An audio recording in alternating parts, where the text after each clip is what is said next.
ನಂಗೆ ಗೊತ್ತಿಲ್ಲ ಯಾಕೆ ಭಾರತದ ಹೈವೇ ಬಗ್ಗೆ ಜನರು ಹೆಚ್ಚು ಮಾತನಾಡೋದಿಲ್ಲ ಅಂತ. ಹೇಗೆ ರಸ್ತೆಗಳು ರಾತ್ರಿ ಆಗ್ತಾ ಇದ್ದಾಗೆ ಖಾಲಿ ಆಗುತ್ತೆ, ಒಂದು ಗಳಿಗೆ ಅಲ್ಲಿ ಟ್ರಕ್ಸ್, ಧಾಬಾ, ಹೆಡ್ಲೈಟ್ ಎಲ್ಲ ಇರುತ್ತೆ, ಹಾಗೂ ಇನ್ನೊಂದು ಗಳಿಗೆ ಎಲ್ಲ ಖಾಲಿ.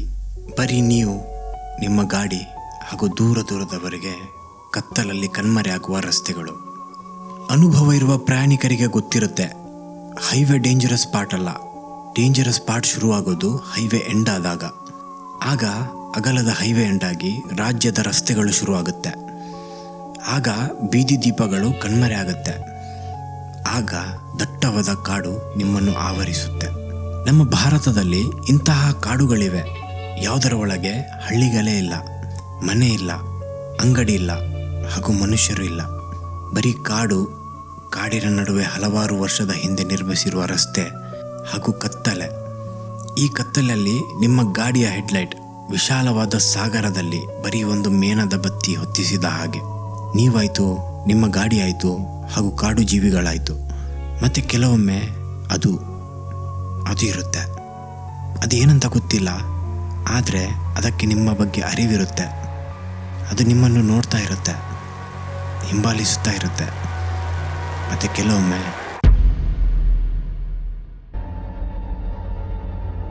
ನಮಸ್ಕಾರ ಎಲ್ಲರಿಗೂ, ಎಲ್ಲರೂ ಚೆನ್ನಾಗಿದ್ದೀರಾ ಅಂತ ಅನ್ಕೋತೀನಿ. First of all thank you ಎಲ್ಲರಿಗೂ. ನನ್ನ ಹಿಂದಿನ ಹಾರರ್ ವೀಡಿಯೋಸ್ ತುಂಬ ಜನ ಇಷ್ಟಪಟ್ಟಿದ್ರಿ.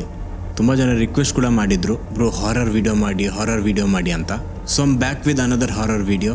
ಇವತ್ತಿನ ಸ್ಟೋರಿ ಸ್ವಲ್ಪ ಸ್ಪೆಷಲ್ ಆಗಿದೆ. ಈ ಸ್ಟೋರಿಯನ್ನು ನಿಮ್ಮಲ್ಲೇ ಒಬ್ಬರು ನನ್ನ ಚಾನಲ್ನ ಸಬ್ಸ್ಕ್ರೈಬರ್ ನನ್ನ ಜೊತೆ ಶೇರ್ ಮಾಡಿರುವ ಒಂದು ಸ್ಟೋರಿ. ಈ ಸ್ಟೋರಿಯನ್ನು ಅವ್ರು ಕಳಿಸಿ ತುಂಬ ಸಮಯ ಆಗಿತ್ತು, ಓದೋದಕ್ಕೆ ಟೈಮ್ ಸಿಕ್ಕಿರಲಿಲ್ಲ. ಮೊನ್ನೆ ತಾನೇ ನಂಗೆ ಸ್ವಲ್ಪ ಟೈಮ್ ಸಿಕ್ತಂತ ಈ ಸ್ಟೋರಿಯನ್ನು ಓಪನ್ ಮಾಡಿ ಓದಿದೆ. ಯಾವಾಗ ನಾನು ಓದೋದಕ್ಕೆ ಶುರು ಮಾಡಿದ್ನೋ, I was hooked into it. ನನಗೆ ಲಿಟ್ರಲಿ ಗೂಸ್ ಬಂಪ್ಸ್ ಬಂದಿತ್ತು.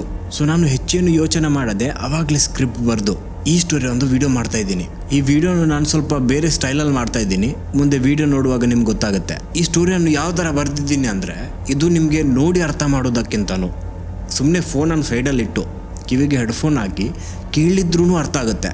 So as a set, headphones ಹಾಕ್ಕೊಳ್ಳಿ, ಲೈಟ್ಸ್ ಆಫ್ ಮಾಡಿ, ಹಾಗೂ ಇವತ್ತಿನ ವಿಡಿಯೋನ ಎಂಜಾಯ್ ಮಾಡಿ. ನಿಮ್ಮ ಹೆಚ್ಚು ಟೈಮ್ ವೇಸ್ಟ್ ಮಾಡದೆ ಇವತ್ತಿನ ವಿಡಿಯೋ ಸ್ಟಾರ್ಟ್ ಮಾಡ್ತಾ ಇದ್ದೀನಿ. Let's go.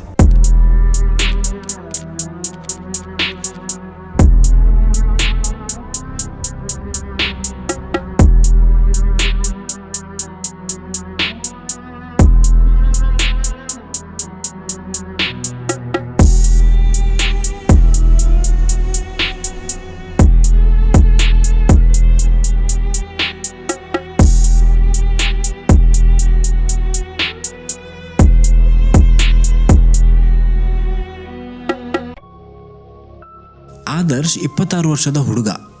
ಬ್ಯಾಂಗ್ಳೂರಲ್ಲಿ ಒಂದು ಸಾಫ್ಟ್ವೇರ್ ಕಂಪನಿಯಲ್ಲಿ ಕೆಲಸ ಮಾಡ್ತಾ ಇದ್ದ. ಅವನ ಜೊತೆ ಅವನ ರೂಮ್ಮೇಟ್ ಹಾಗೂ ಕೊಲೀಗ್ ಆಗಿದ್ದ ದೀಪಕ್. ಇವನು ಕೂಡ 26 ವರ್ಷದವನೇ. ಇವರಿಬ್ಬರು ಜೋಡಿ ತುಂಬ ಚೆನ್ನಾಗಿತ್ತು. ಆದರ್ಶ್ ಸ್ವಲ್ಪ ರ್ಯಾಷನಲ್ ಥಿಂಕರ್ ಆಗಿದ್ದ, ಹೆದರಿಕೆ ಕಡಿಮೆ. ಹಾಗೂ ದೀಪಕ್ ಒಳ್ಳೆ ಅಬ್ಸರ್ವರ್ ಆಗಿದ್ದ, ಮಾತು ಕಡಿಮೆ ಆದರೆ ಕೆಲಸ ಜಾಸ್ತಿ. ರೂಮಲ್ಲಿ ಅವರು 3 ಜನರಿದ್ದಿದ್ದು. ಆದರೆ 3ನೇ ಗೆಳೆಯ ರಹಮಾನ್ ತನ್ನ ಮದುವೆಗೆ ಅಂತ ತನ್ನ ಊರು ಒಡಿಸ್ಸಾಗೆ ಹೋಗಿದ್ದ. ಅವನ ಮದುವೆ ಇದ್ದಿದ್ದು 12 ಏಪ್ರಿಲ್ 2023ರಲ್ಲಿ. ಆ ಮದುವೆಗೆ ಆದರ್ಶ್ ಹಾಗೂ ದೀಪಕ್ಗೂ ಇನ್ವಿಟೇಷನ್ ಇತ್ತು. ಅವರಿಬ್ರು ಕೂತು ಪ್ಲಾನ್ ಮಾಡ್ತಾ ಇದ್ರು, ಗೆಳೆಯನ ಮದುವೆಗೆ ಒಡಿಸ್ಸಾಗೆ ಹೇಗೆ ಹೋಗೋದು ಅಂತ. ದೀಪಕ್ ಆಬ್ವಿಯಸ್ ರೂಟ್ ಹೇಳಿದ್ದ, ಫ್ಲೈಟಲ್ಲಿ ಹೋಗೋದು, ಮದುವೆ ಅಟೆಂಡ್ ಮಾಡೋದು, ಹಾಗೂ ಫ್ಲೈಟಲ್ಲೇ ರಿಟರ್ನ್ ಬರೋದು. ಆದರೆ ಆದರ್ಶ್ಗೆ ಸ್ವಲ್ಪ ಹುಚ್ಚು ಜಾಸ್ತಿ. ಅವನಿಗೆ ಅಡ್ವೆಂಚರ್, ಬೈಕ್ ರೈಡ್ ಇದೆಲ್ಲ ತುಂಬ ಇಷ್ಟ. ಅವನು ಒತ್ತಾಯ ಮಾಡ್ತಾನೆ, ಪ್ಲೀಸ್ ನಾವು ಬೈಕ್ ರೈಡ್ ಮಾಡ್ಕೊಂಡು ಸುತ್ತಾಡ್ಕೊಂಡು ಮದುವೆಗೆ ಹೋಗಿ ಬರೋಣ ಅಂತ. ಈ ವಿಷಯದ ಬಗ್ಗೆ ಅವರು ವಾರದಿಂದಾನೇ ಮಾತಾಡ್ತಾ ಇದ್ರು. ದೀಪಕ್ ಬೇಡ ಅಂತಾನೆ ಹೇಳ್ತಾ ಇದ್ದ. ಆದರೆ ಅಟ್ ದಿ ಎಂಡ್ ದೀಪಕ್ ಕೂಡ ಒಪ್ಕೋತಾನೆ, ಸರಿಯಪ್ಪ ಬೈಕಲ್ಲೇ ಹೋಗೋಣ ಅಂತ. ಇವರ ಪ್ಲಾನ್ ಇದ್ದಿದ್ದು 8 ತಾರೀಕಿಗೆ ಬ್ಯಾಂಗ್ಳೂರಿನಿಂದ ಹೊರಟ್ರೆ ನಡುವಲ್ಲಿ ಸ್ಟಾಪ್ಸ್ ತಗೊಂಡು 11 ತಾರೀಕುವರೆಗೆ ಒಡಿಸ್ಸಾ ಹೋಗಿ ಮುಟ್ತೀವಿ. ಅಲ್ಲೇ ಒಂದಿನ ರೆಸ್ಟ್ ತಗೊಂಡು ಮಾರನೇ ದಿನ ಮದುವೆ ಅಟೆಂಡ್ ಮಾಡಿದ್ರಾಯಿತು ಅಂತ. ಸೊ ಇದೇ ಪ್ಲಾನ್ ಥರ 8ನೇ ತಾರೀಕು ಬಂದು ಬಿಡುತ್ತೆ. 8 ಏಪ್ರಿಲ್ನ ಮುಂಜಾನೆ ಆದರ್ಶ್ ಹಾಗೂ ದೀಪಕ್ ತನ್ನ ಜರ್ನಿ ಶುರು ಮಾಡ್ತಾರೆ. ಮೊದಲು ಅವ್ರು ಹೋಗಿದ್ದು ಬ್ಯಾಂಗ್ಳೂರಿನಿಂದ ಹೈದರಾಬಾದ್ ಕಡೆ. ಆನ್ ದಿ ವೇ ರೋಡಲ್ಲಿ ಅಲ್ಲಲ್ಲೇ ಸ್ಟಾಪ್ಸ್ ತಗೊಂಡು ಊಟ ತಿಂಡಿ ತಿನ್ಕೊಂಡು ಅವತ್ತಿನ ರಾತ್ರಿ ಹೈದರಾಬಾದ್ ಹೋಗಿ ಮುಟ್ತಾರೆ. ಹೈದರಾಬಾದ್ಗೆ ಬಂದು ಮುಟ್ಟಿದವರು ಸಿಟಿ ಕಡೆ ಹೋಗದೆ ಹೈವೇ ಹತ್ರನೇ ರೋಡ್ ಸೈಡ್ ಒಂದು ಹೋಟೆಲಲ್ಲಿ ರೂಮ್ ಮಾಡಿ ಅವತ್ತಿನ ರಾತ್ರಿ ಅಲ್ಲೇ ರೆಸ್ಟ್ ತಗೋತಾರೆ. ಮತ್ತೆ ಮಾರನೇ ದಿನ ಬೆಳಿಗ್ಗೆ ಎದ್ದು ಹೈದರಾಬಾದ್ನಿಂದ ಮತ್ತೆ ಜರ್ನಿ ಶುರು ಮಾಡಿ ತೆಲಂಗಾಣ ಕ್ರಾಸ್ ಆಗಿ ಛತ್ತೀಸ್ಗಢ ಕಡೆಗೆ ಹೋಗ್ತಾರೆ. 2ನೇ ದಿನ ಅವರು ಛತ್ತೀಸ್ಗಢ ಹೋಗಿ ಮುಟ್ಟೋದಿಲ್ಲ. ಆದ್ರೆ ಛತ್ತೀಸ್ಗಢದಿಂದ 90 ಕಿಲೋಮೀಟರ್ ದೂರ ಒಂದು ಟೌನ್ ಅಲ್ಲಿ ಹೋಟೆಲ್ ಮಾಡಿ ಅವತ್ತು ರಾತ್ರಿ ಅಲ್ಲೇ ಅಗೇನ್ ರೆಸ್ಟ್ ತಗೋತಾರೆ. ಇನ್ನು 3ನೇ ದಿನ 10ನೇ ತಾರೀಕು ಮತ್ತೆ ಜರ್ನಿ ಶುರು ಮಾಡಿದ ಹುಡುಗರು ಛತ್ತೀಸ್ಗಢನಿಂದ ಪೂರಿ ಕಡೆಗೆ ಹೊರಡ್ತಾರೆ. ಬೈದವೆ ಪೂರಿ ಒಡಿಸ್ಸಾದಲ್ಲಿರೋದು. ಈಗ ಅಲ್ಲಿ ಲ್ಯಾಂಡ್ಸ್ಕೇಪ್ ಚೇಂಜ್ ಆಗೋದಕ್ಕೆ ಶುರು ಆಗಿತ್ತು. ರೈಡ್ ಮಾಡ್ತಾ ಮಾಡ್ತಾ ಸಿಟಿ ಕ್ರಾಸ್ ಆಗುತ್ತೆ, ಟೌನ್ ಕ್ರಾಸ್ ಆಗುತ್ತೆ, ಹಳ್ಳಿಗಳು ಕ್ರಾಸ್ ಆಗುತ್ತೆ. ಈಗ ಅಲ್ಲಿ ಸುತ್ತಮುತ್ತಲು ತುಂಬ ರಿಮೋಟ್ ಏರಿಯಾ ಇದ್ದಿದ್ದು. ಮಧ್ಯಾಹ್ನ 2 ಗಂಟೆ ಹೊತ್ತಿಗೆ ಅವರಿಗೆ ರೋಡ್ ಸೈಡ್ ಒಂದು ಧಾಬಾ ಕಾಣಿಸಿತ್ತು. ಇದೇನು ದೊಡ್ಡ ರೆಸ್ಟೋರೆಂಟ್ ಟೈಪ್ ಆಗಿರಲಿಲ್ಲ. 1-2 ಟೇಬಲ್ಸ್ ಇತ್ತು. ಹಾಗೂ ಆ ಧಾಬಾದಲ್ಲಿ ಯಾರು ಕಸ್ಟಮರ್ಸ್ ಕೂಡ ಇರಲಿಲ್ಲ. ಆದರ್ಶ್ ಆ ಧಾಬಾ ನೋಡಿದ ತಕ್ಷಣನೇ ಅಲ್ಲೇ ಗಾಡಿ ನಿಲ್ಲಿಸ್ತಾನೆ. ಮುಂದೆ ಇನ್ನೂ ರೆಸ್ಟೋರೆಂಟ್ ಸಿಗುತ್ತಾ ಇಲ್ವೋ ಗೊತ್ತಿಲ್ಲ, ಇಲ್ಲೇ ಏನಾದರೂ ತಿನ್ಕೊಂಡು ಹೋಗೋಣ ಅಂತ ಬೈಕ್ನಿಂದ ಇಳಿದು ಧಾಬಾದೊಳಗೆ ಹೋಗ್ತಾರೆ. ಇಬ್ಬರು ಟೇಬಲಲ್ಲಿ ಕೂತು ಆರ್ಡರ್ ಕೊಟ್ಟು ತಮ್ಮ ಆರ್ಡರ್ಗೋಸ್ಕರ ವೆಯ್ಟ್ ಮಾಡ್ತಾ ಇದ್ದಾಗ ಕೌಂಟರಲ್ಲಿ ಕೂತಿದ್ದ ಧಾಬಾದ ಓನರ್ ಕೈಯಲ್ಲಿ ಫ್ಯಾನ್ ಆಡಿಸ್ತಾ ಒಮ್ಮೆ ಗಾಡಿ ಕಡೆಗೆ ನೋಡ್ತಾರೆ, ಮತ್ತೆ ಹುಡುಗರ ಕಡೆಗೆ ನೋಡ್ತಾರೆ. ಹಾಗೂ ಹಿಂದಿಯಲ್ಲಿ ಹೇಳ್ತಾರೆ, ತುಂಬ ದೂರದಿಂದ ಬಂದಿದ್ದೀರಾ, ಕರ್ನಾಟಕದ ನಂಬರ್ ಪ್ಲೇಟ್ ನಿಮ್ಮದು, ಯಾವ ಕಡೆಗೆ ಹೋಗ್ತಾ ಇರೋದು? ಆದರ್ಶ್ ಹೇಳ್ತಾನೆ, ಪೂರಿ ಕಡೆಗೆ ಹೋಗ್ತಾ ಇರೋದು, ನಮ್ಮ ಒಬ್ಬ ಗೆಳೆಯನ ಮದುವೆ ಇದೆ ಅದಕ್ಕೆ. ಸರಿ ಸರಿ ಅಂತ ಹೇಳಿ ಓನರ್ ಮತ್ತೆ ಮುಖ ಆಚೆ ಮಾಡಿ ರೋಡ್ ಕಡೆಗೆ ನೋಡ್ತಾ ಇರ್ತಾರೆ. ಅಷ್ಟರಲ್ಲಿ ಹುಡುಗರು ಆರ್ಡರ್ ಮಾಡಿದ ಊಟನೂ ಬರುತ್ತೆ. ಅವರು ತಿನ್ನೋದಕ್ಕೆ ಶುರು ಮಾಡ್ತಾರೆ. ಯಾವ ರೂಟ್ ತಗೋತಾ ಇರೋದು? ಓನರ್ ಮತ್ತೆ ಕೇಳ್ತಾರೆ. ದೀಪಕ್ 1 ನಿಮಿಷ ಅಂತ ಕಿಶನ್ದ ಫೋನ್ ಹೊರಗೆ ತೆಗಿತಾನೆ. ಹಾಗೂ ಅದರಲ್ಲಿ ಡೌನ್ಲೋಡ್ ಮಾಡಿ ಇಟ್ಟಿದ್ದ ಆಫ್ಲೈನ್ ಮ್ಯಾಪನ್ನು ಚೆಕ್ ಮಾಡಿ ಹೇಳ್ತಾನೆ, ಇದ್ಯಾವುದೋ ಒಂದು ರೂಟ್ ಇದೆ, ಮ್ಯಾಪಲ್ಲಿ ನನಗೆ 3 ಗಂಟೆ ಶಾರ್ಟ್ ಕಟ್ ತೋರಿಸ್ತಾ ಇತ್ತು. ಓನರ್ ಕೇಳ್ತಾರೆ, ಶಾರ್ಟ್ ಕಟ್ಟಾ? ದೀಪಕ್ ಹೇಳ್ತಾನೆ, ಹೌದು, ಯಾವುದು ಬರ್ನಾವಪರ ಅನ್ನೋ ರಿಸರ್ವ್ ಫಾರೆಸ್ಟಿಂದ ಆಗೋಗುತ್ತೆ. ಇದನ್ನು ಕೇಳ್ತಾ ಇದ್ದಾಗೆ ಓನರ್ ತಮ್ಮ ಕೈಯಲ್ಲಿದ್ದ ಫ್ಯಾನನ್ನು ಕೆಳಗಿಟ್ಟು ಬಿಡ್ತಾರೆ. ಅವರು ಫಸ್ಟ್ ದೀಪಕ್ ಕಡೆ ನೋಡ್ತಾರೆ, ನಂತರ ಆದರ್ಶ್ ಕಡೆ. ಅವರ ಮುಖದಲ್ಲಿ ಎಕ್ಸ್ಪ್ರೆಷನ್ ಏನು ಚೇಂಜ್ ಆಗಿರಲಿಲ್ಲ.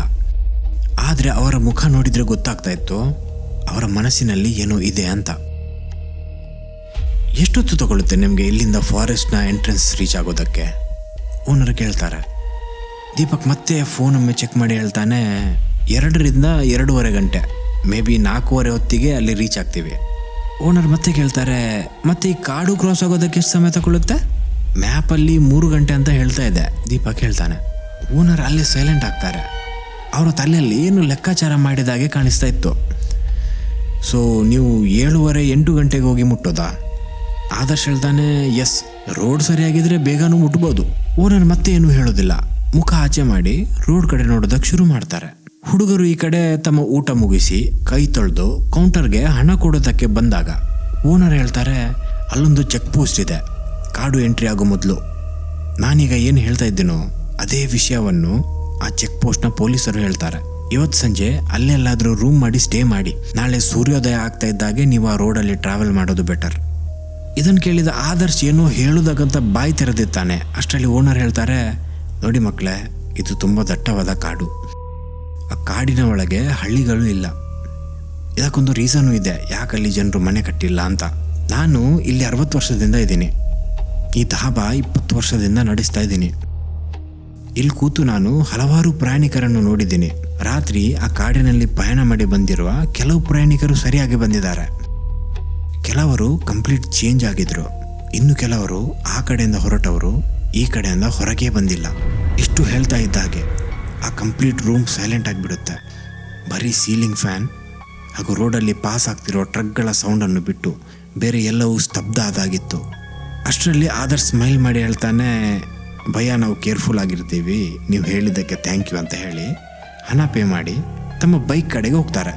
ಬೈಕ್ ಕಡೆ ಬಂದು ಬೈಕಲ್ಲಿ ಕೂತು ಒಮ್ಮೆ ಕೊನೆಯ ಬಾರಿ ಓನರಿಗೆ ಬಾಯ್ ಹೇಳೋಣ ಅಂತ ಓನರ್ ಕಡೆ ನೋಡಿದಾಗ ಅವರು ಕೂಡ ಹುಡುಗರ ಕಡೆನೇ ನೋಡ್ತಾ ಇದ್ರು. ಇದು ಯಾವ ಥರ ಕಾಣಿಸ್ತಾ ಇತ್ತು ಅಂದರೆ, you want to stop something, ಆದರೆ ನಿಮ್ಮ ಕೈಯಲ್ಲೇ ಇಲ್ಲ ಅಂದಾಗೆ. ಅಲ್ಲಿಂದ ಜರ್ನಿ ಶುರು ಮಾಡಿದ ಹುಡುಗರು ಆನ್ ದ ವೇ ಮಾತಾಡ್ಕೊಂಡು ಬರ್ತಾರೆ. ದೀಪಕ್ ಕೇಳ್ತಾನೆ, ಆ ಓನರ್ ಏನು ಹೇಳ್ತಾ ಇದ್ದಿದ್ದು, ಅವ್ರು ಆ ಥರ ಯಾಕೆ ಹೇಳಿದ್ರು? ಆದರ್ಶ್ ಹೇಳ್ತಾನೆ, ಏನೂ ಇಲ್ಲ, ರಿಸರ್ವ್ ಫಾರೆಸ್ಟ್ ಅಲ್ವಾ, ಸ್ವಲ್ಪ ಕೇರ್ಫುಲ್ ಆಗಿರಿ, ಕಾಡು ಪ್ರಾಣಿಗಳಿರುತ್ತಂತ ಹೇಳಿರ್ಬೋದು. ನಂಗೆ ಆಲ್ಸೋ ಅನಿಸ್ತಾ ಇದೆ ಅವರದ್ದೇ ಆ ಲಾಸ್ಟ್ ಟೌನಲ್ಲಿ ಹೋಟೆಲ್ ಇರಬೇಕನ್ಸುತ್ತೆ. ಕಸ್ಟಮರ್ ಹಿಡಿಯೋದಕ್ಕೆ ಈ ಥರ ಹೇಳಿರೋದಕ್ಕೂ ಸಾಧ್ಯ ಇದೆ. ನಾನೇನು ಊಟಿ ಮುನ್ನಾರೆಲ್ಲ ಹೋಗುವಾಗ ರಿಸರ್ವ್ ಫಾರೆಸ್ಟ್ನಲ್ಲಿ ರಾತ್ರಿ ಗಾಡಿ ಬಿಟ್ಕೊಂಡು ಹೋಗೋದವನ, ಸುಮ್ಮನಿರು, ಇದಕ್ಕೆಲ್ಲ ಕಿವಿ ಕೊಡಬೇಡ ಅಂತಾನೆ. ದೀಪಕ್ ಸ್ವಲ್ಪ ಸಂಕೋಚ ಪಟ್ಟಿದ್ದ. ಅವನೇನು ಹೆದರಿಕೆಯಿಂದ ಅಂತ ಅಲ್ಲ, ಆದರೆ ದೀಪಕ್ ಹೇಳ್ತಾನೆ, ಅಲ್ಲ ನಾವು ಹೋಟೆಲಲ್ಲಿ ಸ್ಟೇ ಆಗಿ ನಾಳೆ ಬೆಳಿಗ್ಗೆ ಹೋಗ್ಬೋದಲ್ವಾ. ಆದರ್ಶ್ ಹೇಳ್ತಾನೆ, ನಿಂಗೆ ತಲೆ ಸರಿ ಇಲ್ವಾ, ಇಷ್ಟು ದಿನ ಟ್ರಾವೆಲ್ ಮಾಡಿ ಡೈರೆಕ್ಟ್ ಮದುವೆ ಮಂಟಪಕ್ಕೆ ಹೋಗಿ ಇಳಿಯೋದ. ನಾಳೆ 11ನೇ ತಾರೀಕು, ಏನೇ ಆಗಲಿ ಇವತ್ತು ರಾತ್ರಿ ಹೋಗಿ ಮುಟ್ಲೇಬೇಕು. ನಾಳೆ ಫುಲ್ ರೆಸ್ಟ್ ಮಾಡಿ ನಾಡದ್ದು ನಾನು ಮದುವೆ ಫಂಕ್ಷನ್ಗೆ ಹೋಗೋದು. ಈ ಥರ ಹೇಳಿದಾಗ ದೀಪಕ್ ಕೂಡ ಸುಮ್ಮನಾಗ್ತಾನೆ. ಒಂದೆರಡು ಬಾರಿ ರಾಂಗ್ ಟರ್ನ್ ತಗೊಂಡು ಮತ್ತೆ ವಾಪಸ್ ಬಂದು ಇದನ್ನೆಲ್ಲ ಮಾಡ್ತಾ ಮಾಡ್ತಾ ಫಾರೆಸ್ಟ್ನ ಎಂಟ್ರಿ ಚೆಕ್ ಪೋಸ್ಟ್ಗೆ ಬಂದು ರೀಚ್ ಆಗುವಾಗ 6:10 ಆಲ್ರೆಡಿ ಆಗಿತ್ತು. ಆಕಾಶ ಆರೆಂಜ್ ಕಲರ್ ಆಗಿತ್ತು. ಸೂರ್ಯಾಸ್ತ ಆಗೋದಕ್ಕೆ ಬರೀ ಕೆಲವೇ ಹೊತ್ತು ಬಾಕಿ ಇದ್ದಿದ್ದು. ಈ ಚೆಕ್ ಪೋಸ್ಟ್ ಕೂಡ ಏನು ದೊಡ್ಡ ಚೆಕ್ ಪೋಸ್ಟ್ ಆಗಿರಲಿಲ್ಲ, ಆದರೆ ಗೇಟ್ ಅಡ್ಡ ಆಗಿತ್ತು. ಗೇಟ್ನ ಹಿಂದೆ 3-4 ಪೊಲೀಸ್ ಆಫೀಸರ್ಸ್ ಅವರು ಕೂತಿದ್ರು. ಅದರಲ್ಲೇ ಒಬ್ಬ ಆಫೀಸರ್ ಅವ್ರ ಹತ್ರ ಬರ್ತಾರೆ ಹಾಗೂ ಕೇಳ್ತಾರೆ, ಎಲ್ಲಿಗೆ ಹೋಗ್ತಾ ಇರೋದು? ಆದರ್ಶ್ ಹೇಳ್ತಾನೆ, ಪೂರಿ ಕಡೆಗೆ ಹೋಗ್ತಾ ಇರೋದು. ಆಫೀಸರ್ ಹೇಳ್ತಾರೆ, ಗೇಟ್ ಸಂಜೆ 5 ಗಂಟೆಗೆ ಬಂದಾಗುತ್ತೆ, ಗೊತ್ತಿಲ್ವಾ ನಿಮಗೆ? ಎಂಟ್ರಿ ಇಲ್ಲ, ಈಗ ವಾಪಸ್ ಹೋಗಿ. ಆದರ್ಶ್ ಹೇಳ್ತಾನೆ, ಸರ್ ನಮಗೆ ಮದುವೆ ಫಂಕ್ಷನ್ ಅಟೆಂಡ್ ಮಾಡೋದಕ್ಕಿದೆ, ತುಂಬ ದೂರದಿಂದ ಬಂದಿದ್ದೀವಿ, ಪ್ಲೀಸ್ ಹೋಗೋದಕ್ಕೆ ಬಿಡಿ. ಪೊಲೀಸರು ಹೇಳ್ತಾರೆ, ಮದುವೆ ಇದ್ದಿದ್ರೆ ಮೊದಲೇ ಹೊರಡಬೇಕಿತ್ತು, ಈಗ ಏನು ಮಾಡೋದಕ್ಕಾಗೋದಿಲ್ಲ. ನಾಳೆ ಬೆಳಿಗ್ಗೆ 6 ಗಂಟೆಗೆ ಗೇಟ್ ಓಪನ್ ಆಗುತ್ತೆ, ಆವಾಗ ಬನ್ನಿ, ಹೋಗಿ. ಈ ಥರ ಅವರ ನಡುವೆ ತುಂಬ ಹೊತ್ತು ಮಾತುಕತೆ ನಡೆಯುತ್ತೆ. ಆಫೀಸರ್ ಹೇಳ್ತಾರೆ, ಈ ರೋಡಲ್ಲಂತೂ ಬಿಡೋದಿಲ್ಲ, ಹಿಂದೋಗಿ ಆ ಜಂಕ್ಷನ್ನಿಂದ ರೈಟಿಗೆ ಒಂದು ರೋಡ್ ಇದೆ, ಅದು ಓಪನ್ ಇದೆ, ಅದರಲ್ಲಿ ಹೋಗಿ.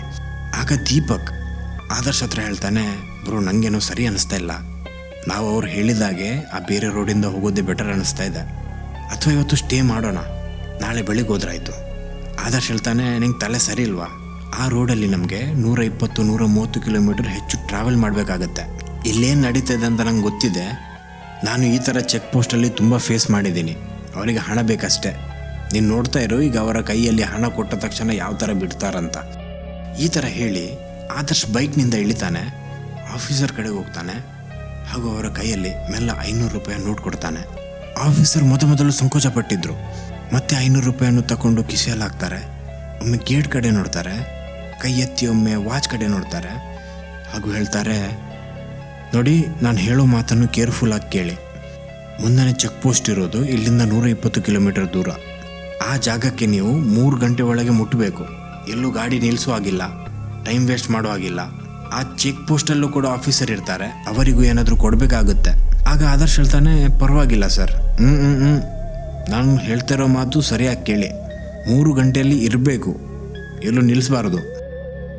ಆದರ್ಶ್ ಹಾಗೂ ದೀಪಕ್ ಹೇಳ್ತಾರೆ, ಓಕೆ ಸರ್ ಪರವಾಗಿಲ್ಲ, ನೀವು ಹೇಳಿದಾಗೆ ಮಾಡ್ತೀವಿ. ಇಷ್ಟು ಹೇಳ್ತಾ ಇದ್ದಾಗೆ ಆಫೀಸರ್ ಮೆಲ್ಲ ಗೇಟ್ ಕಡೆಗೆ ಹೋಗಿ ಲಿವರನ್ನು ಟ್ವಿಸ್ಟ್ ಮಾಡಿ ಗೇಟ್ ಓಪನ್ ಮಾಡ್ತಾರೆ. ಗೇಟ್ ಓಪನ್ ಆಗಿ ಬೈಕ್ ಅದರ ಅಡಿಯಿಂದ ಪಾಸ್ ಆಗ್ತಾ ಇದ್ದ ಹಾಗೆ ಅವರು ಮತ್ತೆ ಆ ಹುಡುಗರ ಹತ್ರ ಬರ್ತಾರೆ. ಇನ್ನೊಂದು ವಿಷಯ, ಏನಾದರೂ ಕೇಳಿಸಿದ್ರೆ, ಏನಾದರೂ ನೋಡಿದ ಥರ ಆದರೆ ಏನೇ ಆಗಲಿ ಗಾಡಿ ನಿಲ್ಲಿಸಬಾರ್ದು. ಈ ಹುಡುಗರಿಗೆ ಅವ್ರು ಏನು ಹೇಳ್ತಾ ಇದ್ದಾರೆ ಅಂತ ಅರ್ಥ ಆಗಿರಲಿಲ್ಲ. ಇಬ್ಬರು ಮತ್ತೆ ತಲೆ ಆಡಿಸ್ತಾರೆ ಹಾಗೂ ಅಲ್ಲಿಂದ ರೈಡ್ ಮಾಡಿ ಮುಂದಕ್ಕೆ ಹೋಗ್ತಾರೆ. ಈ ಫಾರೆಸ್ಟ್ ಎಂಟ್ರಿ ಆಗ್ತಾ ಇದ್ದಾಗೆ ಬರೀ 30 ನಿಮಿಷದಲ್ಲೇ ಸುತ್ತಮುತ್ತಲೂ ಕಂಪ್ಲೀಟ್ ಕತ್ತಲೆ ಆಗಿತ್ತು. ರೋಡ್ ತುಂಬ ನ್ಯಾರೋ ಆಗಿತ್ತು. ಆ ಕಡೆ ಹೋಗುವ ಯಾವುದೇ ಗಾಡಿಗಳು ಕಾಣಿಸ್ತಾ ಇರಲಿಲ್ಲ. ಆದರೆ ಈ ಕಡೆಗೆ ಅಲ್ಪ ಸ್ವಲ್ಪ ಗಾಡಿ ಬರ್ತಾ ಇತ್ತು, 5 ನಿಮಿಷಕ್ಕೊಂದು 10 ನಿಮಿಷಕ್ಕೊಂದು ಅಂತ. ಒಂದು ವಿಷಯ ಇತ್ತು, ಆ ರೋಡಲ್ಲಿ ಬೈಕ್ ಅವರದ್ದು ಮಾತ್ರ ಇದ್ದಿದ್ದು, ಬೇರೆ ಎಲ್ಲ ಕಾರ್ ಅಥವಾ ಟ್ರಕ್ ಮಾತ್ರ ಕಾಣಿಸ್ತಾ ಇದ್ದಿದ್ದು. ತುಂಬ ಸೈಲೆಂಟ್. ಈ ಸೈಲೆಂಟ್ ತುಂಬ ಸ್ಟ್ರೇಂಜ್ ಆಗಿತ್ತು. ಈವನ್ ಗಾಡಿ ಹಿಂದೆ ಕೂತಿರುವ ದೀಪಕ್ ಕೂಡ ಸೈಲೆಂಟ್ ಆಗಿದ್ದ. ಆದರ್ಶ್ ಕೇಳ್ತಾನೆ, ಏನಾಯ್ತು ಸುಮ್ಮನಿದ್ಯಾ? ಹೌದು ಕೇಳ್ತಾ ಇದ್ದೀನಿ. ಏನು ಕೇಳ್ತಾ ಇರೋದು? ಏನೂ ಇಲ್ಲ. ಆದರ್ಶ್ ಹೇಳ್ತಾನೆ, ಹೌದಲ್ವಾ, ಕೇಳೋದಕ್ಕೇನೂ ಇಲ್ಲ, ಎಲ್ಲ ಕಂಪ್ಲೀಟ್ ಸೈಲೆಂಟ್ ಆದಾಗಿದೆ. ಇದನ್ನು ಕೇಳಿದ ದೀಪಕ್ ಹೇಳ್ತಾನೆ, ಪ್ರೆಡಿಟರ್ಸ್ ಹತ್ರ ಇದ್ದರೆ ಇದೇ ಥರ ಇಡೀ ಕಾಡು ಪ್ರಾಣಿಗಳು ಸೈಲೆಂಟ್ ಆಗ್ತಾವಂತೆ. ಇದನ್ನು ಕೇಳಿದ ಆದರ್ಶ್ ಹೇಳ್ತಾನೆ, ಇದೇ ಟೈಮಲ್ಲಿ ನಿಂಗೆ ಈ ಥರ ಎಲ್ಲ ವಿಷಯ ಹೇಳಬೇಕಾ? ಸುಮ್ಮನೆ ಹೆದರಿಸ್ತಾ ಇದೆಯಾ, ಸುಮ್ಮನಿರು. ಈ ಥರ ಮಾತಾಡ್ಕೊಂಡು 40 ನಿಮಿಷ ರೈಡ್ ಮಾಡಿರಬೇಕು. ಅಷ್ಟರಲ್ಲಿ ಆದರ್ಶ್ಗೆ ಏನೋ ಫೀಲ್ ಆಗುತ್ತೆ. ಕಿವಿ ಹತ್ರ ಯಾರೋ ಉಸಿರಾಡಿದ ಹಾಗೆ. ಯಾರಾದರೂ ಗುಟ್ಟಿನಲ್ಲಿ ನಿಮ್ಮ ಹತ್ರ ಮಾತನಾಡೋದಕ್ಕೆ ಬಂದರೆ ಕಿವಿ ಹತ್ರ ಯಾವ ಥರ ಬಿಸಿ ಗಾಳಿ ಫೀಲ್ ಆಗುತ್ತೆ ನೋಡಿ, ಎಕ್ಸಾಕ್ಟ್ಲಿ ಅದೇ ಥರ. ಆದರ್ಶ್ ಹೇಳ್ತಾನೆ, ಹೇಳು, ಏನು ಹೇಳಬೇಕು? ಈಗ ಏನೋ ಹೇಳೋದಕ್ಕಂತ ಬಂದಿಯಲ್ವಾ? ದೀಪಕ್ ಹೇಳ್ತಾನೆ, ನಾನಾ? ಇಲ್ಲ.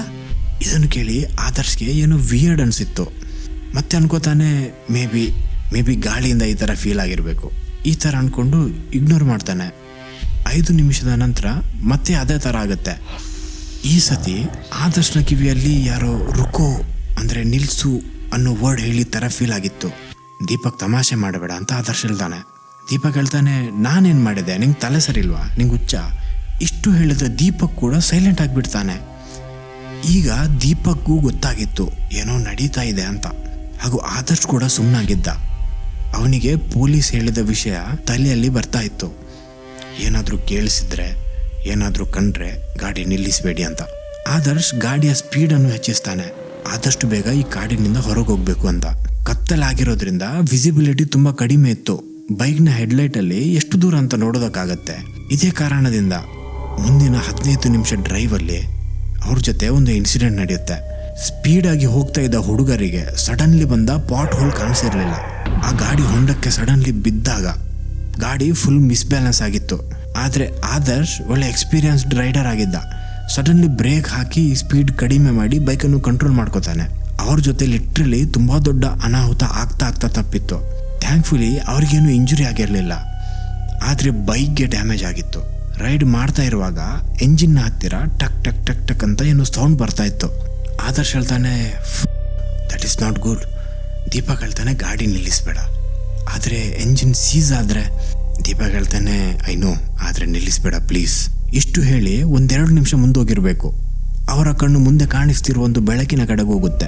ಅವರ ಲೆಫ್ಟ್ ಸೈಡಲ್ಲಿ ಒಂದು ತುಂಬ ಹಳೆಯ ಬ್ರಿಟಿಷರ ಸಮಯದ ಫಾರೆಸ್ಟ್ ಆಫೀಸರ್ಸ್ಗಳ ಕ್ಯಾಬಿನ್ ಇತ್ತು. ಆ ಕ್ಯಾಬಿನ್ನ ಮುಂದೆ ಲೈಟ್ ಹೊತ್ತುತ್ತಾ ಇತ್ತು.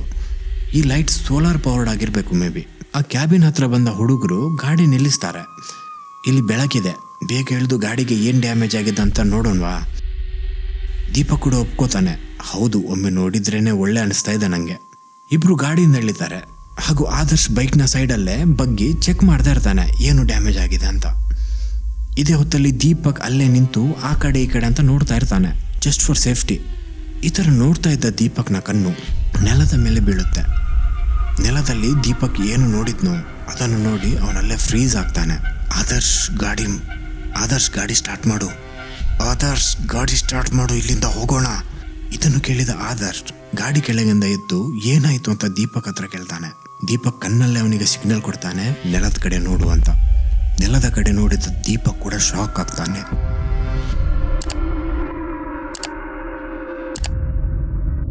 ಅವರು ಲೈಟ್ನ ಮುಂದೆ ನಿಂತಿದ್ರಿಂದ ನೆಲದಲ್ಲಿ ಅವರ ನೆರಳು ಬೀಳ್ತಾ ಇತ್ತು.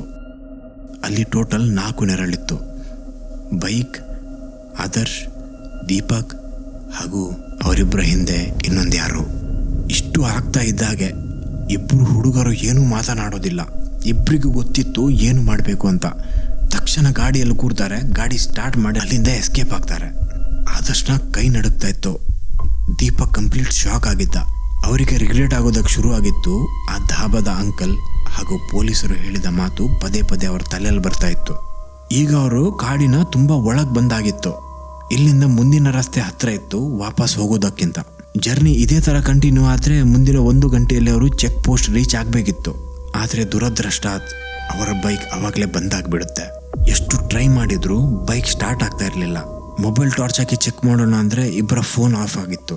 ಬೆಳಿಗ್ಗೆಯಿಂದ ಫೋನ್ ಚಾರ್ಜ್ ಮಾಡಿರಲಿಲ್ಲ. ಅದಕ್ಕೆ ಈ ಥರ ಸೆಲ್ಫ್ ಕಿಕ್ ಎಲ್ಲ ಟ್ರೈ ಮಾಡ್ತಾರೆ, ಆದರೆ ಸ್ಟಾರ್ಟೇ ಆಗ್ತಾ ಇರಲಿಲ್ಲ. ಆ್ಯಂಡ್ ದೆನ್ ಅದೇ ಹೊತ್ತಲ್ಲಿ ಅವರಿಗೆ ಹಿಂದೆಯಿಂದ ಗೆಜ್ಜೆಯ ಶಬ್ದ ಕೇಳಿಸುತ್ತೆ. ಛನ್ ಛನ್ ಛನ್. ಈ ಗೆಜ್ಜೆಯ ಶಬ್ದ ಮೆಲ್ಲ ಮೆಲ್ಲ ಅಂತ ಅವರ ಹತ್ರ ಬರ್ತಾ ಇತ್ತು. ದೀಪಕ್ ಆದರ್ಶ್ ಕಡೆ ನೋಡ್ತಾನೆ, ಆದರ್ಶ್ ದೀಪಕ್ ಕಡೆ ನೋಡ್ತಾನೆ. ಇಬ್ಬರ ಮುಖದಲ್ಲಿ ಭಯ ಹಾಗೂ ಆತಂಕ ಎದ್ದು ಕಾಣಿಸ್ತಾ ಇತ್ತು. ಏನು ಮಾಡೋದು ಅಂತ ಗೊತ್ತಿರಲಿಲ್ಲ. ಅಷ್ಟರಲ್ಲಿ ಆದರ್ಶ್ ಹೇಳ್ತಾನೆ, ಬೈಕ್ ದೂಡು, ನಡಿ ಇಲ್ಲಿಂದ. ಇದನ್ನು ಕೇಳಿದ ದೀಪಕ್ ಅವಾಗಲೇ ತುಂಬ ಫಾಸ್ಟಾಗಿ ಬೈಕ್ ದೂಡೋದಕ್ಕೆ ಶುರು ಮಾಡ್ತಾನೆ. ಥ್ಯಾಂಕ್ಫುಲಿ ಅವರ ಬೈಕ್ ಸ್ಟಾರ್ಟ್ ಆಗಿಲ್ಲ ಅಂದರೂ ಬೈಕ್ನ ಹೆಡ್ಲೈಟ್ ಬ್ಯಾಟ್ರಿಯಿಂದ ವರ್ಕ್ ಆಗ್ತಾ ಇತ್ತು. ಅವರು ಆಲ್ಮೋಸ್ಟ್ ಎದ್ದು ಬಿದ್ದು ಅಂತ ಆ ಕಾಡಿನ ರೋಡಲ್ಲಿ ಬೈಕ್ ದೂಡಿಕೊಂಡು ಓಡೋದಕ್ಕೆ ಶುರು ಮಾಡ್ತಾರೆ. ಮುಂದಿನ 30 ನಿಮಿಷ ಅವರು ಅದೇ ಕಾಡಿನ ರೋಡಲ್ಲಿ ಬೈಕ್ ದೂಡಿಕೊಂಡು ಓಡಿದ್ರು.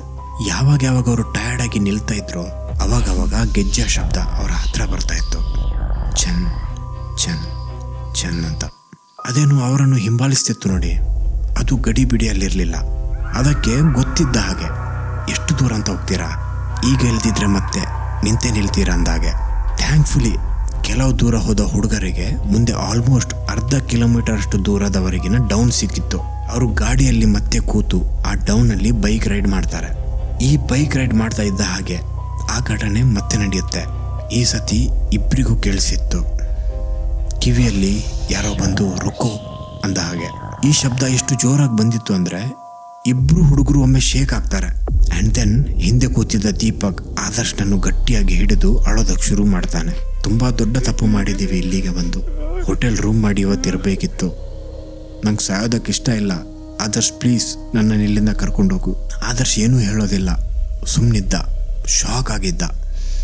ಇದಕ್ಕೆ ಇನ್ನೊಂದು ಕಾರಣ ಇತ್ತು.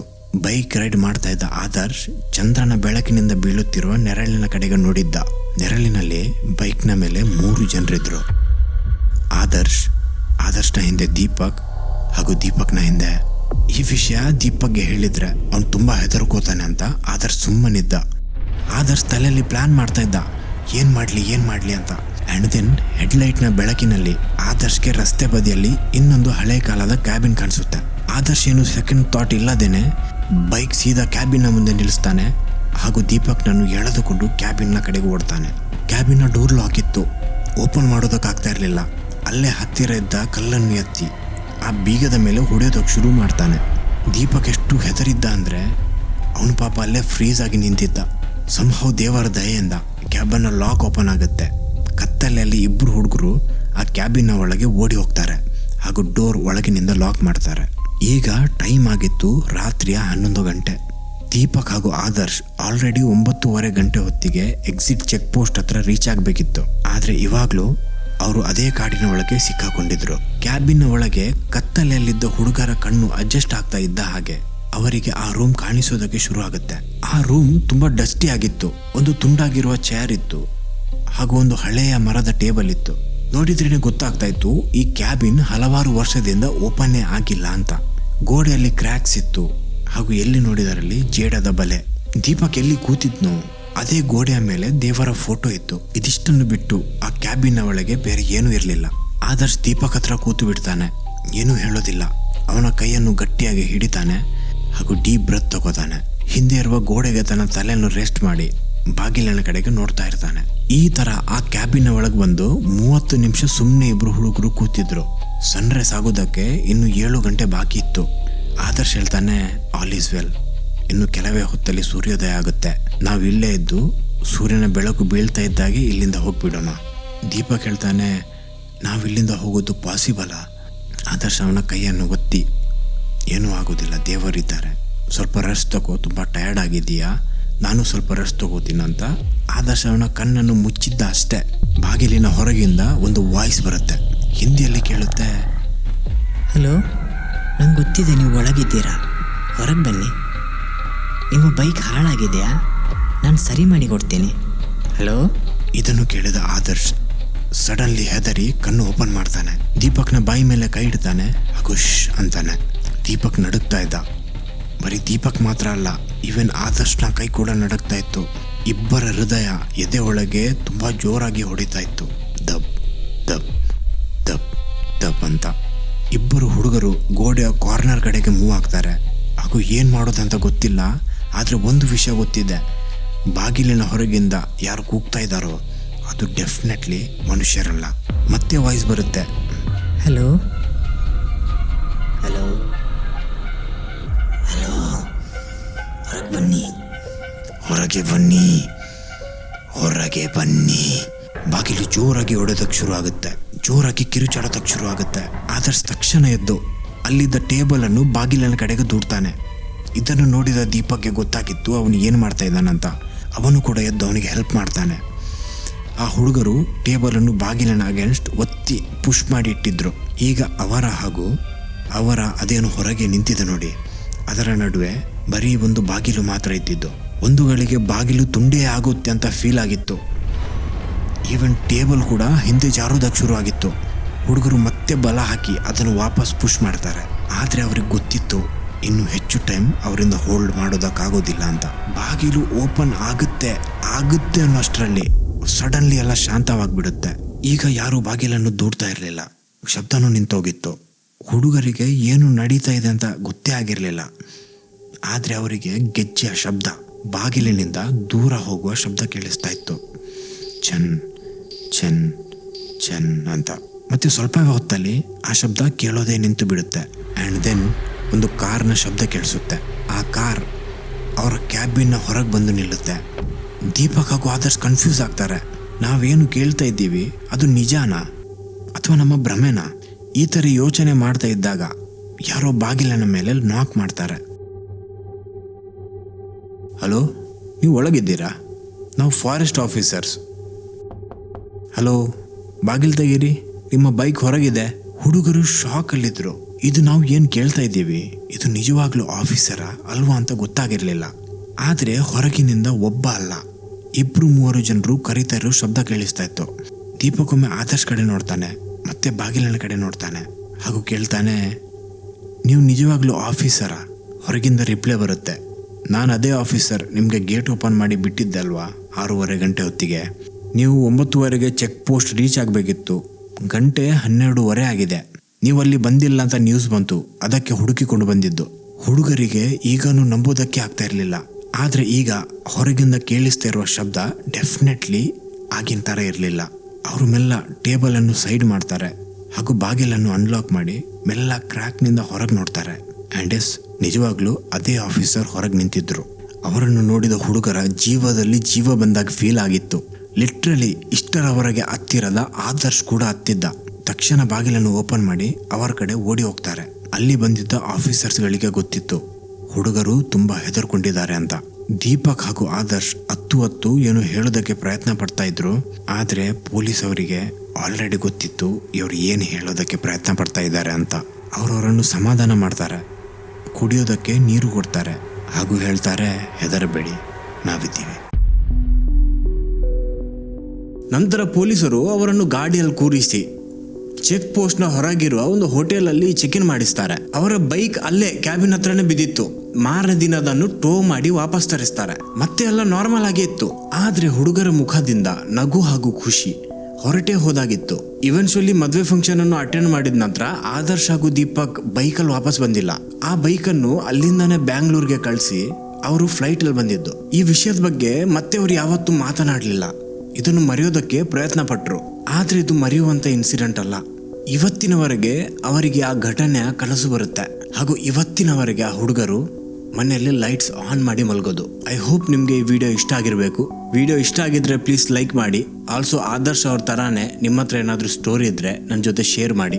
ನೀವು ನನ್ನ ವಿಡಿಯೋಸ್ ಮೊದಲ ಬಾರಿ ನೋಡ್ತಾ ಇದ್ರೆ ನನ್ನ ಚಾನಲಲ್ಲಿ ಇದೇ ಥರ ಇನ್ನೂ ಹೆಚ್ಚು ಇಂಟ್ರೆಸ್ಟಿಂಗ್ ವಿಡಿಯೋಸ್ಗಳಿವೆ. ಅದನ್ನು ನನ್ನ ಚಾನಲ್ಗೆ ಹೋಗಿ ನೀವು ಚೆಕ್ಔಟ್ ಮಾಡ್ಕೋಬಹುದು. ಸೊ ಇದೇ ಆಗಿತ್ತು ಫ್ರೆಂಡ್ಸ್ ಇವತ್ತಿನ ವಿಡಿಯೋ. ಮತ್ತೆ ಬರ್ತೀನಿ ಮತ್ತೊಂದು ವಾರ ಇನ್ನೊಂದು ಇಂಟ್ರೆಸ್ಟಿಂಗ್ ಟಾಪಿಕ್ ಜೊತೆ. ಅಷ್ಟರವರೆಗೆ ಪೀಸ್ ಔಟ್.